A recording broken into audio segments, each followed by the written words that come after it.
It is, of course, an occasion of great joy to be celebrating the 60th birthday of China. The Chinese Revolution is one of those world historic events. It is a revolution which, as Comrade Mao Zedong said, the salvos of the October Revolution brought Marxism to China. And the Chinese, who, according to Comrade Mao Zedong, knew nothing about Marx and Engels, let alone about Lenin and Stalin, learnt about Marxism, about Lenin and Stalin, about Marx and Engels from the Russian Revolution, the Great October Socialist Revolution. And this is the first time that they actually embarked on a path that would lead to success. China was semi-colonized by Western powers, most importantly by Britain. So we owe a debt to the Chinese people for the crimes committed by our ruling class, and the very least we can do is to appreciate their victories in the people's army's liberation struggles, and of course the subsequent successes they have made, and we want them to know that we are very, very pleased that they were successful.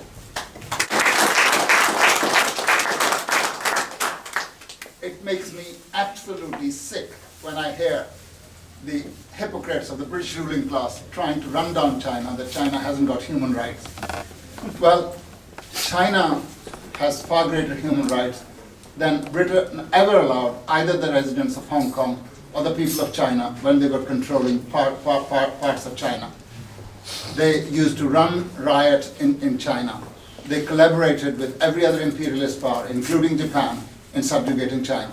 The Chinese people had to struggle for a whole 110 or 15 years before they got liberation from imperialism and imperialism's lackeys within China.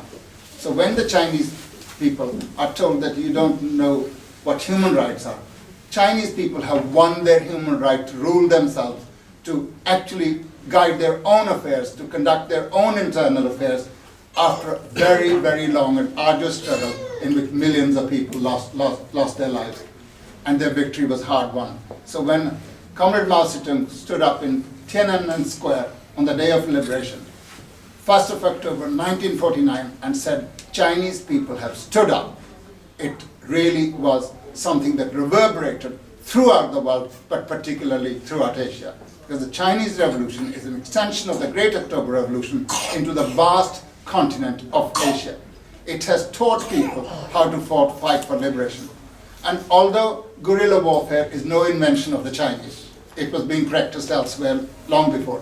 But the Chinese perfected this art, and Comrade Mao Zedong's writings on people's warfare have become pocketbooks that every warrior for national liberation carries in his pocket all over the world.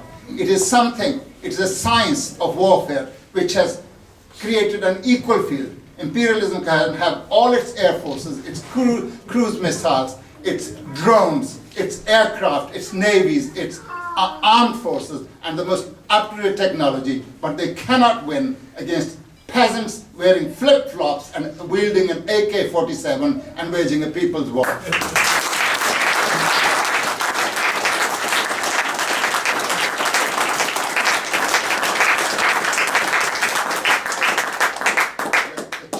Revolution, the Korean Revolution, the Vietnamese Revolution, and now the present struggle that is being conducted by the people of Iraq, Afghanistan, and Palestine are eloquent proofs of what I have just stated. They don't have the atom bomb, but the biggest atom bomb they have are the people and their will, ability, and willingness and capacity to fight, and that's what's being carried on.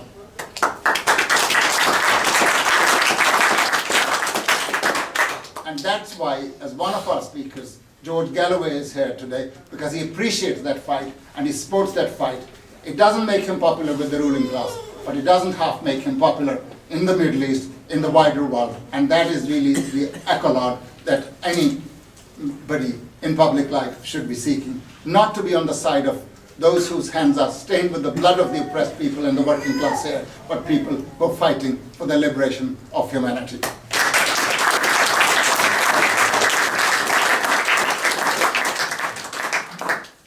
Nothing China can do which is not attacked. They staged the Beijing Olympics. Even left-wingers, one MP suggested Beijing Olympics should be cancelled because of pollution. Then they put up beautiful structures, the likes of which no previous organizers and hosts of Olympics had done. And what was the FT's comment? Well, that's the sort of thing that autocratic governments usually get right. They had a disaster which killed 70,000 people and wounded another 100,000 in the Sichuan earthquake last year. Again, there was such heroic and inspiring rescue work which was conducted by the Chinese people and Chinese government acting as one.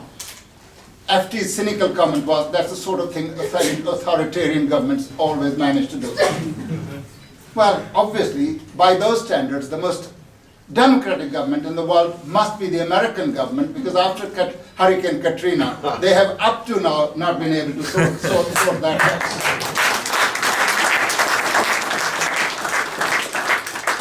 2 years ago, I was in New Orleans. And if you're in New Orleans, I'm too old to go to jazz clubs.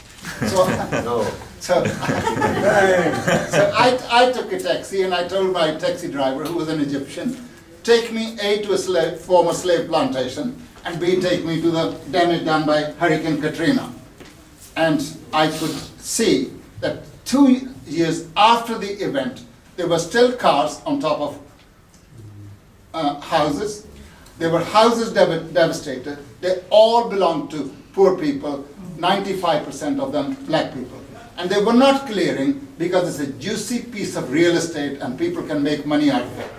Rich people did not die. They could go away in their cars, they could go away by other means of transport, and they could claim the damage that they had been caused to their houses from insurance companies.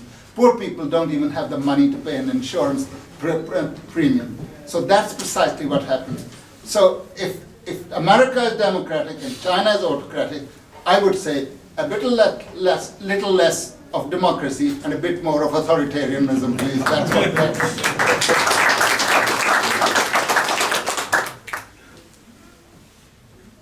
The Chinese people, of course, celebrated their National Day yesterday in Beijing, and it was a wonderful pageant. 200,000 people.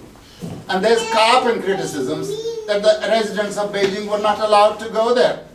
They were asked to shut their windows and watch only on television screen. Well, if China takes precautions to make sure that some nutcase organized by MI6 or by CIA does not go and throw a bomb at their processions, they've got to take precautions. They've got to make sure that this would be a wonderful, national, joyful occasion. 200,000 people, organizing them in that pageant takes a lot of work, and they put in a lot of work.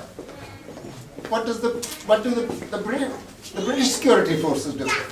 When they have some very important function, they will do exactly the same. And China has a correct reason to safeguard itself, to safeguard its integrity and honor. As Comrade Mao Zedong said, we have one great victory, but imperialism and its running dogs, the Chinese agents of imperialism, will not leave it alone. And he was right, because everywhere trouble is being caused, from Tibet to Xinjiang to all kinds of other dissidents being brought, and China being encircled with a string of bases organized by US and NATO around China. Chinese have a lot to worry about, and I'm confident that having won so many victories, they will be able to defeat the latest plots as well. So, comrades and friends, with these few words, I would like to call upon our first speaker, Comrade Ma Xin from the Embassy of the People's Republic of China.